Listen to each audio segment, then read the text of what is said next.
A very good evening, Singaporeans and voters of Ang Mo Kio GRC.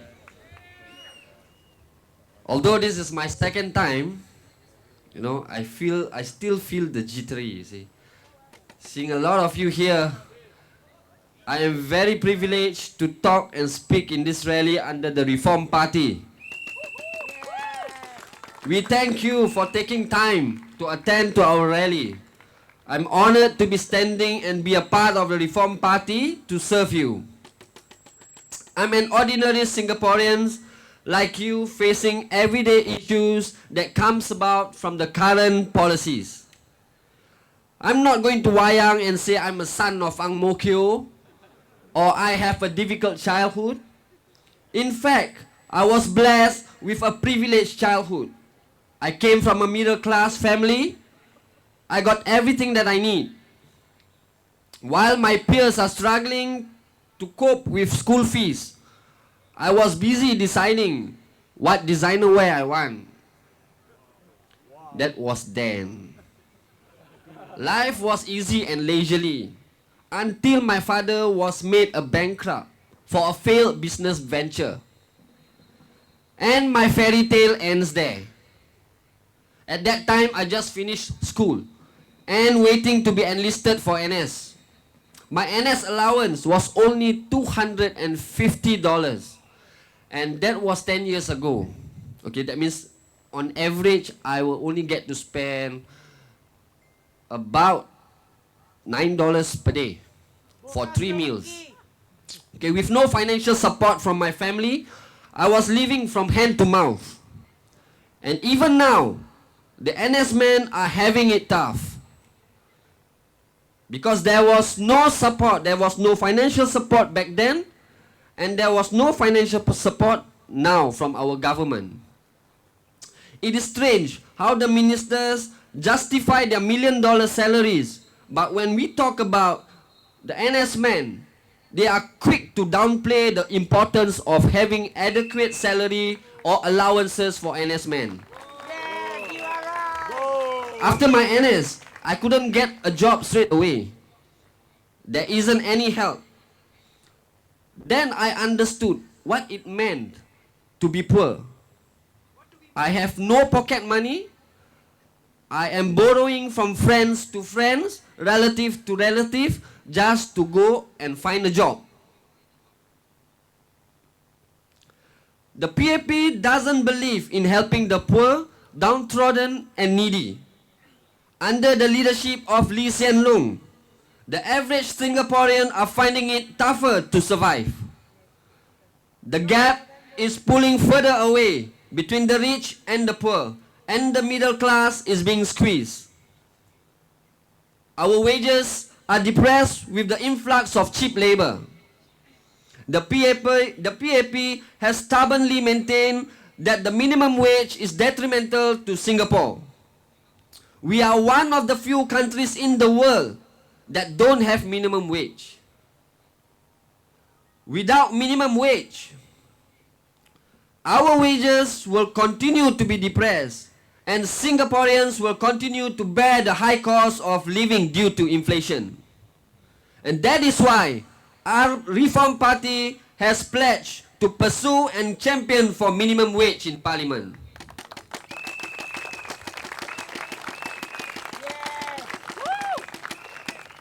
Raising a child has become very expensive. Tiobo. Our fertility rate has been declining due to various reasons. One of it is the high cost of living. The recent government's initiative to extend paternity leave is a step in the right direction, but unfortunately, it doesn't address the main issue of why families would not want to have more than 2 children. The Reform Party manifesto pledged to introduce child benefit of $300 per month per child. And this will help to encourage more families to have more children. Agree? Yes! We need money! Being a first world country, it is unbefitting for Singapore to make our older generation to work, collecting card boxes and tin cans just to have 3 meals a day. We should value their contribution and show our appreciation by taking care of these people who have toiled 50 years of their life towards nation building. The Reform Party wants to have an old age pension of $500 per month for those over 65 years old so that they can have a dignified retirement. Do you agree with us? We need money. The PAP started out CPF scheme and promised to return back to us at 55. Then how things have changed and how the goalposts have been moved further away. Not only we cannot withdraw our CPF in full, the retirement age has been moved further away incrementally over the years from 55 to 65. Where the money go? The notion that Singaporeans are irresponsible and will squander away our own money upon withdrawal of our CPF and will be a burden to the society is misinformed.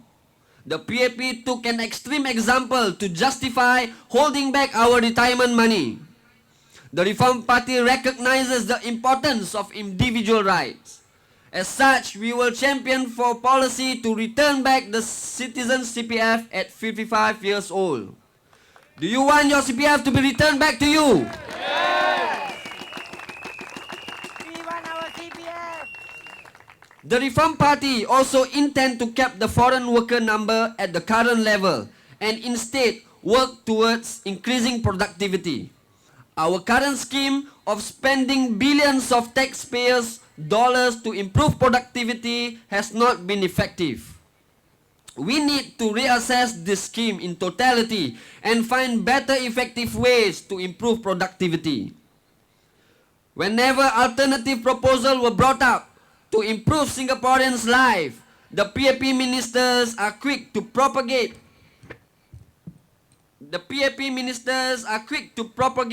fear among the people. They make Greece as a comparison. Let us make no mistake. We are not Greece. Greece overspends by the billions. Singapore underspend on our social safety net as compared to other developed nations. Don't buy that fear, my friends. No fear. We are not proposing a welfare state where we plunder our reserve.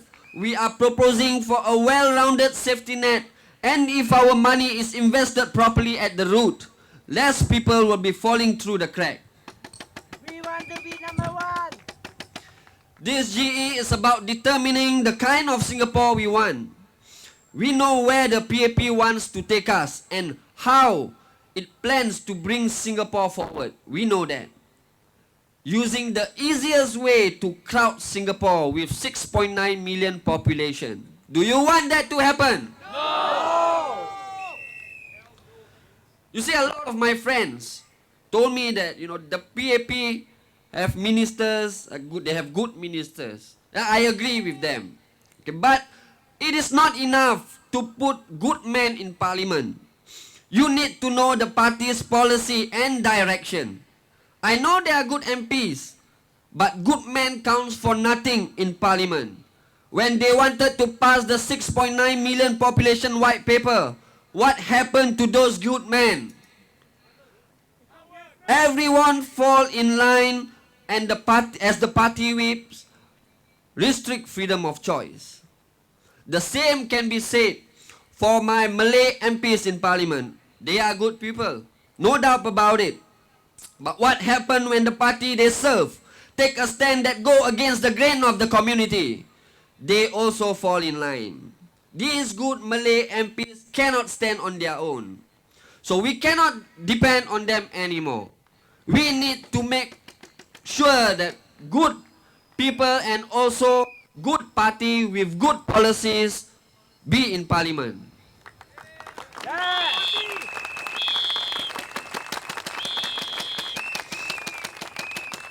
Recently, I've walked in Ang Mo Kio GRC and walk about, and I saw an old lady in her 70s collecting card boxes And I want to change this because I believe that the old people should retire in good health and enjoy their retirement age.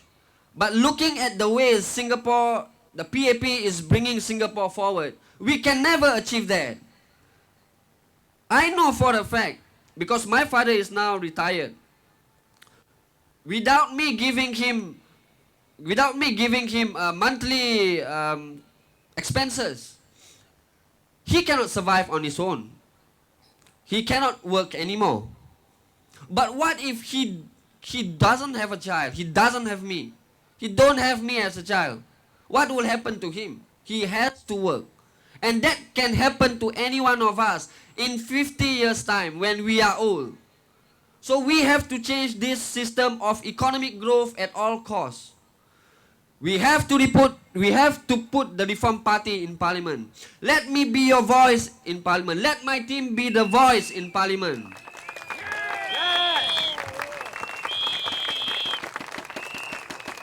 I am very fortunate that the party believe in freedom of choice, that the party believe in freedom of speech. I have no issues on bringing up my community issues to the party, because the party believe that if they want to be the government of the day, they have to take care of every single one of us, regardless of race or religion. Leave no man behind. So with this, let us party on 11 September 2015. Let us send a message to the PAP. Enough is enough. We are taking back the power from you. We are voting for the Reform Party. Thank you very much.